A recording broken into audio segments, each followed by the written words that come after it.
All right, today's lesson 13.4, we're going to find area of polygons. So you're going to see some pretty interesting shapes in just a moment, and you're going to use what you've learned over the last few days and lessons to break them into shapes that you know. All right, so today's opening Go Math activity, you could do it if you wanted, but I just want you guys to see that when you have different shapes, they share different edges, which make up another shape. All right, so you're going to see that here. All right, on this first example. All right, so if you were asked to find the area of these two polygons, they would want you to cut it into, or this is one polygon rather, you would cut it into two. You would cut it into a rectangle and a triangle. And now based off of the sides that you have, right, you know a rectangle has opposite sides the same. So if you're trying to find now the base of your triangle right here, you know from here to here is 13. You know this piece is 7, so you got to find the missing piece now. So you subtract the 2. So the base of my triangle now is 6, and now I need to find my height. That's not given to you, but I know this length of the rectangle is 16 all the way across, right? And I'm given this other piece is 8, so I need to find the missing piece, which is 8.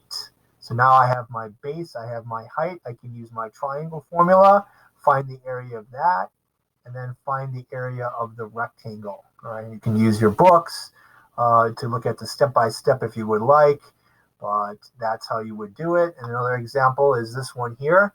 So take a look at this shape here. You notice how there's a piece that's missing. So there's two ways you could do it.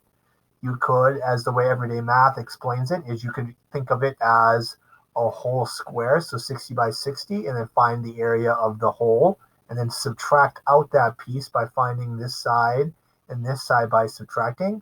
Or there's a couple other ways you could do it. You could find the two rectangles right here. So you could cut it into two, find this one based off of the missing sides again. You have distance and distance here, and you could find that area, and then you could find this area, and then you could add the two together. So there's a lot of different ways you can do them today. So it just depends on how you're going to start. And there's the breakdown of the subtracted piece. If you want to do it that way, you can take a look at your workbook.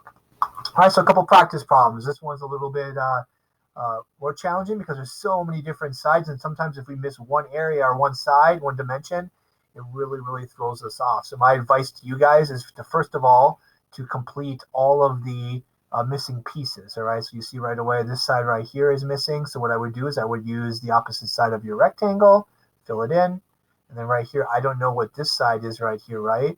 And I know this is 8 going up and down, and this side is a combination of going up and down on the other side.